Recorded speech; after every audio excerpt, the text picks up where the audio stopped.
You're listening to Mike Healy. The title of this talk is Moving People to Action by Properly Creating Vision. Well, hey guys, I really appreciate you guys taking the time every morning to be on these calls, and I really do have something I think you're going to enjoy this morning. And if you can, don't be doing don't multitask during this conversation I'm about to have with you, because I think there's some really pertinent information that you're going to be able to glean some great things from. Have a pen and paper ready to go because this will impact you, and I think you'll be able to apply this immediately. Well, the thing I asked to talk about today was vision, because a lot of this, you guys know that we have a faith-based call, and I really started studying this a couple days ago. Not, I mean, it's been throughout my whole life, but just something went off of me a couple days ago that I think this is something that a lot of people are missing, or maybe have forgot how to apply.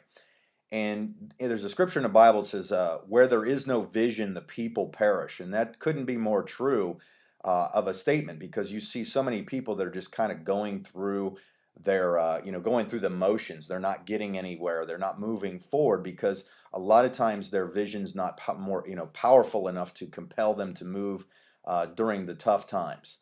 The other thing to consider is that visions can kind of be prophetic, and if you're not familiar with that term, prophetic is basically a prophecy. Basically, you're creating now, in your mind's eye, in your spirit, in your soul, a prophetic vision of where you want to go. So write that down. Visions can be prophetic.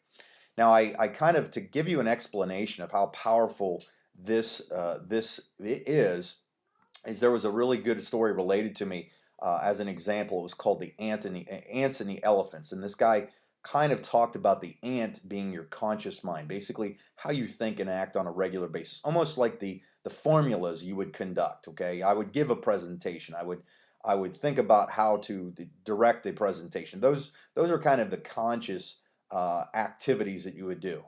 Now, there's this much, much larger thing that really is the thing that actually moves people, and he called it the elephant part of your thinking, which was called the subconscious mind. So you have which is where your dreams and your visions, your hopes, your aspirations, that is the creative part of your body, or of your mind, of your spirit, that God put in you for a reason. When you're a little kid, you dream of great and mighty things. You do that through your subconscious. You can literally, if you see a little kid, he can take a box and turn it into this palace, and imagine himself being the king of this palace using just a little box.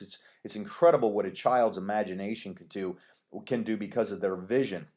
The other thing to think about with that is, they have scientifically proven that the conscious mind, triggers off, a few hundred neurons. Basically, it's the electricity running through there that's generating it. The subconscious mind literally uses 8,000 times more. The Bible, Jesus himself said, "Come to me as a little child." He didn't mean, just come to me. He meant a few different aspects of that when he made that statement. One of which was, "Come to me as a little child, using your imagination, be full of zeal, be full of happiness, full of expectation and vision." Okay, so those are some real important things. So your ant, is what most people feed lots of the times. Everybody wants to know skills. Everybody wants to know, how do I do this? How do I go from point A to point B? But a lot of times people won't go do those activities because they haven't fed their elephant. They haven't allowed the elephant to manifest. They haven't had the vision to do that. So, and I'll give you the perfect example in a business. Okay, you don't move forward. Let's use a product as an example. Okay, let's say we're marketing a supplement of some kind, a weight loss product, a meal replacement. You don't move forward because of the ingredients in there. You move forward with the result that you will get by using the product. Do not forget this, okay? Because I'm going to reflect on that later on in the call here. You're not going to see, as an example that I heard that was a really good story, and I'll relate this to you, was beer commercials. A lot of us have been raised, a lot of, especially males, we are bombarded as kids. You sat down with dad, you watched a basketball game, you watched football games, and about every other commercial are beer commercials. Now, beer commercials don't say, "Hey, if you drink beer, the ingredients with the way we market, the barley, the hops, all of these other things that, by the way, you're going to have brain damage. You're going to, your vision will be impaired. Your thoughts will be, you're going to be way more, less intelligent than you appear at the time. They don't sell the ingredients. What they sell is the experience of it. What they sell or they take to it. I mean, you eventually people believe that if you grab a six pack and you crack it open, bikini babes will show up. That it'll be associated, for good times, crack this open. Those types of things. Okay, so you don't recruit for the sake of, or you don't use ingredients to market your product. You use results. You paint vision for people. Okay, so it's real important. Now, to apply that, to give you a business part of this, as an example, let's say you're doing a challenge party. Here's what I want you to write down. I want you to write these two simple phrases down. Can you imagine and picture this? Can you imagine and picture this? Okay. So as an example, and this could be one-on-one, this could be in a group setting, this could be whatever. But let's use this as a challenge party example. You have a handful of people that are in there. They've come because they've heard of something. They don't even necessarily know why. Somebody just they basically probably showed up because of the relationship. Okay. Now it's our job is to show them, okay, yes, we have a good line of products. Now you could take an hour to explain each ingredient in detail, and I'll go, wow, that's really neat. Thanks for the education. But I will walk out of there probably not purchasing anything because I just got an indoctrination in science. But if you take me and you say, Mike, can you imagine can you imagine how good it will feel 6 months from now when you've got a new six pack of abs going and everybody at the beach is checking you out because you stayed on this challenge in only 84 days. So 84 days later, Mike, do you go out on do you have a boat? Yeah. When you go out on the boat, do you want to have a t-shirt on the whole time because you're embarrassed about your body? Or do you want the exhilaration of how you're going to feel? Okay. Picture this. You're walking down and heads are turning because you and your wife are walking in bikinis, and you have to learn to engage people in experiences. Now, you've heard me talk about experiences before, and this goes right in line with the vision, okay? The reason, if you take a vision and you paint the vision big enough, it begins to subconsciously create an experience for somebody that they've already gone through. Okay, this is a fact. This is a proven thing. It's a lot of this is actually done in Think and Grow Rich. This is kind of how he had done this. Most of these great people that Napoleon Hill went through and examined, they had a vision of something, but they continued to play that vision over and over and over and over and over again in their minds to where they literally were physically seeing it. I mean, if you think about it, if you think real hard about a scary moment, your heart will begin to race. Think about that, okay? Your heart will begin to race if you think about a scary moment. It's because your subconscious mind is so strong that your body literally will start to react to that. Now think about this, okay? And here's where we're going to move into the leadership tip part of this. The same things apply that you're not going to get people to go recruit by saying, hey, Larry, how many people did you talk to today? You need to get 10 people into the business.